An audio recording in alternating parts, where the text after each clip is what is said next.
आज बहुत ही महत्वपूर्ण विषय पर चर्चा करने के लिए मैं लाइव आ रहा हूं। जैसा कि आप लोगों को सुनने को और टीवी, रेडियो, अखबार, सोशल मीडिया पर देखने को मिला होगा कि कल 27 दिसंबर को लखनऊ हाई कोर्ट के बेंच एक आदेश पारित किया है जो पिछड़े वर्गों का, जिसकी पॉपुलेशन 52% से 54% तक है, उनको आरक्षण की व्यवस्था 27% दिया गया है। और उस पिछड़े वर्ग में मुस्लिम वर्ग भी है। 25% मुस्लिम वर्ग है पिछड़ा वर्ग, और 27% हिंदू कम्युनिटी में जो पिछड़ा वर्ग माने गए हैं उनका पॉपुलेशन है।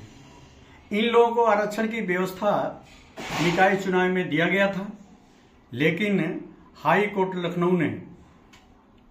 लखनऊ के बेंच इस पर रोक लगा दिया है कि इनको आरक्षण नहीं मिलना चाहिए। ऐसी दिशा में ये तो बहुत पहले से ही इन लोगों की मानसिकता गंदी है। जो सरकार चलाने वाले लोग हैं, अपने लोगों से याचिका दायर कराते हैं और इधर पीठ पर हाथ रख करके पिछड़े वर्ग, अनुसूचित वर्ग को कहते हैं कि मैं तुम्हारी पैरवी कर रहा हूं। मेरे समय से पैरवी नहीं हुई है। जो चाहते थे लोग कि इनका आरक्षण खत्म हो, तो धीरे धीरे आरक्षण खत्म हो रहा है। बल्कि सुप्रीम कोर्ट ने एक आदेश पारित किया था कि पिछड़े वर्ग का आरक्षण का मौलिक अधिकार नहीं है, तो वो पूरा लागू कर रहे हैं। हर प्रदेशों में जहां भी बीजेपी की सरकार है, उस सुप्रीम कोर्ट के आदेश का अनुपालन कराने के लिए कोर्ट भी जा रहे हैं कि इनका अनुपालन कराया जाए। कोर्ट से आदेश कराकर अनुपालन कराने की बात करते हैं। ये बाबा साहब बहुत पहले सोचे थे, वो जानते थे। बाबा साहब को पता था कि ये उपेक्षित समाज है, और जब अनुसूचित वर्ग, अनुसूचित जनजाति वर्ग, SC ST वर्गों को जो आरक्षण की व्यवस्था दिया जा रहा था, उस समय बाबा साहब डॉक्टर भीमराव अम्बेडकर ने पिछड़े वर्ग की आवाज उठाई था कि इनको, ये भी उपेक्षित समाज हैं, इनको भी आरक्षण की व्यवस्था दिया जाए। लेकिन बाबा साहब की बात को अनसुनी करके कमीशन कराया गया। साइमन कमीशन हुआ, काका कलेलकर कमीशन हुआ, डॉक्टर छेदीलाल कमीशन हुआ, और मंडल कमीशन है। सारे कमीशन इन वर्गों को, पिछड़े वर्गों को उपेक्षित समाज मान करके इनको आरक्षण की व्यवस्था देने के लिए कहा। लेकिन साथियों, आरक्षण की व्यवस्था जो है वो समाप्त किया जा रहा है, वो समाप्त किया जा रहा है। और बल्कि मैं तो कहता हूं कि यदि भारतीय जनता पार्टी RSS की सरकार की मंशा यदि सही है, तो जो भी आरक्षण की व्यवस्था अनुसूचित वर्ग को, अनुसूचित जनजाति वर्ग को, पिछड़े वर्ग को मिला है, वो 9वीं अनुसूची में क्यों नहीं डाल रहे हैं? 9वीं अनुसूची में यदि पड़ जाता तो इस पर जो है न सुप्रीम कोर्ट रोक लगाता और न हाई कोर्ट रोक लगाता। और सरकार की जिम्मेदारी बनती कि उतना उनकी व्यवस्था देना पड़ता।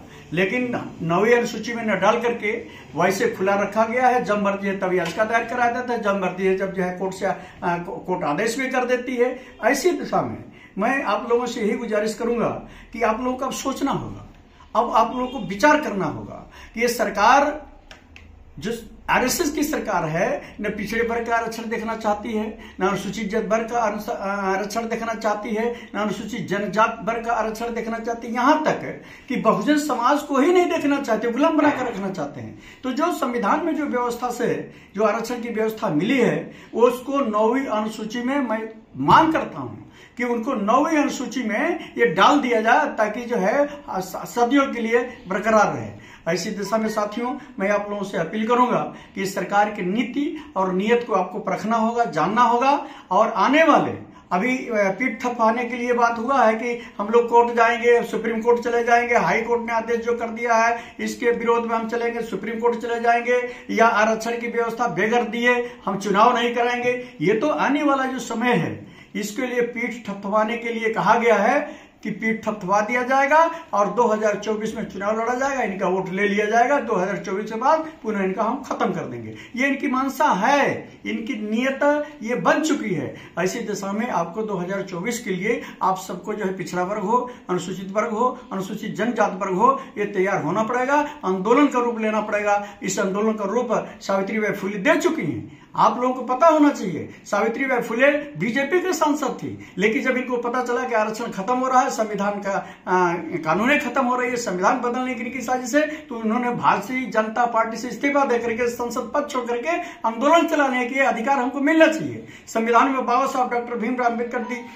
द्वारा जो अधिकार दिया गया है, ये अधिकार जो है हमको मिलना चाहिए और 9वीं अनुसूची में इसको पढ़ना चाहिए। ये साथियों, मैं दोबारा फिर आपको लाइव पाऊंगा और बहुत सारी बातें हमको करना है आपसे, लेकिन ये निवेदन जरूर करूंगा कि हम लोगों ने मंच बनाया है और राष्ट्रीय स्तर पर मंच बन गया है। आंदोलन करिए संविधान को बचाने के लिए, लोकतंत्र को बचाने के लिए, वोटतंत्र को बचाने के लिए, बहुजन की आजादी को बचाने के लिए, पिछड़ा वर्ग, अनुसूचित वर्ग, जनजाति वर्ग, मुस्लिम समाज, अल्पसंख्यक समाज की आजादी को बचाने के लिए एक भारतीय संविधान बचाओ बहुजन समाज महासंघ बनाया गया है, जिसका संयोजक, राष्ट्रीय संयोजक सावित्रीबाई फुले जी हैं।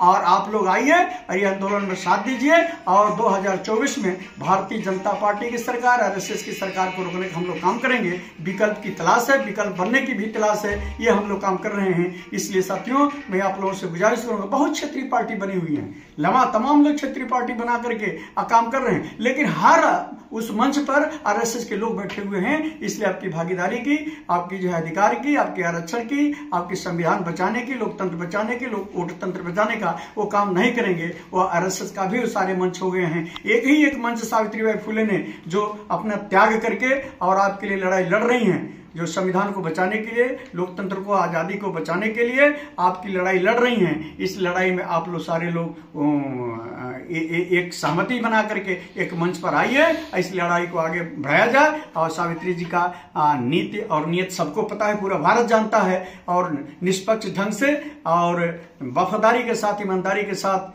लगन और त्याग के साथ वो काम कर रही हैं, इस लड़ाई को लड़ रही हैं। संविधान को बचाने के लिए, आरक्षण को बचाने के लिए, लोकतंत्र को बचाने के लिए वो मंच बना करके लड़ाई लड़ रही हैं। आप लोग सारे लोगों का इस मंच पर स्वागत है। इसी के साथ मैं अपनी बात को यहीं समाप्त करता हूं। आगे फिर मिलूंगा। जय भीम, जय भारत, नमो बुद्धाय, जय संविधान, जय कांशीराम।